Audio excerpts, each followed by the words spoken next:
Hey there, Nectartacus here. In this video, we're going to go over how to inspect the container to see how long it ran for. This could be useful if you have a couple of one-off commands that maybe take a couple of hours, and you don't want to sit there just watching the clock to see how long it took, or maybe you forgot to run the command with the time command here, which will show you exactly how long a command took to run here. But yeah, let's say maybe you're a half an hour into some command that may take 4 hours and you forgot to run that. So now you just want to see like, well, how long did my container take to run? It's also worth pointing out, by the way, before we go into these commands, you'll want to make sure that you start your container without the --rm flag, because this is going to remove the container when it stops, but we're going to be inspecting that stopped container to see the started at and finished at time here. So you'll just want to make sure not to use that --rm flag. And by the way, you can see all stopped containers by doing docker container ls --all or just -a, whatever one you prefer here. You can see on my machine here, I've had quite a few containers that have been running over the last couple of months or so. But yeah, let me just grab this one from Snake Eyes here. This is my build a SaaS app with Flask application here, but not important for the sake of this video here. But yeah, we can just run a docker container inspect on that container ID or the container name, whatever you prefer here. And now we're going to get a big JSON response back here, which will have all sorts of different information here to take a look at. But up here near the top though, we are going to have this one state property here. And this is exactly where we can see the started at and finished at times. You can see in this case, I started it at about 2010, ended it at, let's say, 2011. It's about a minute roughly. Seconds don't line up exactly here. But yeah, now you can subtract your finished at time from started at time to get exactly how long a container took to run.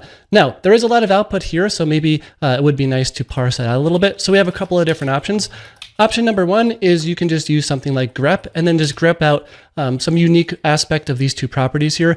Started at and finished at both end with a D, and then you can do the capital at here to get that. That's a nice way to do it. I find that to be pretty easy to remember. So if you're just running this really quick off the command line as a one-off and you want to just get these two properties, that's one way to do it. You can also do \quote here. You can see that's another unique string for this two properties here.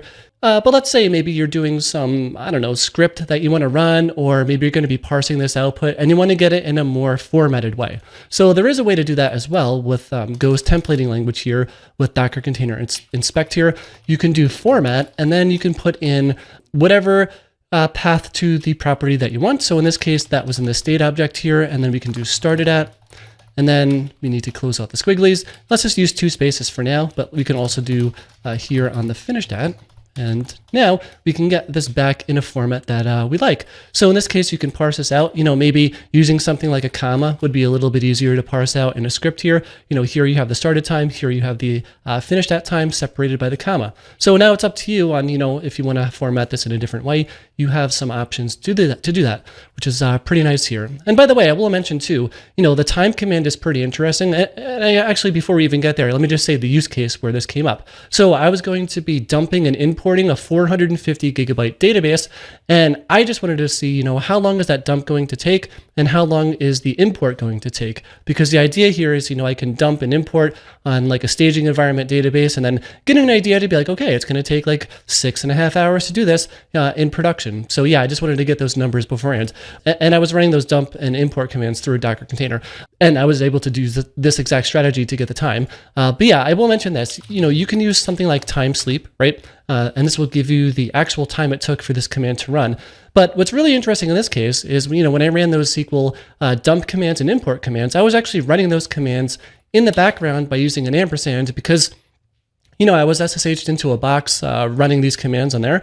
And I wanted to run them in the background because, yeah, if my terminal session or, maybe the work machine turned off or something like that, I didn't want to lose that. So yeah, I just ran these in the background like this.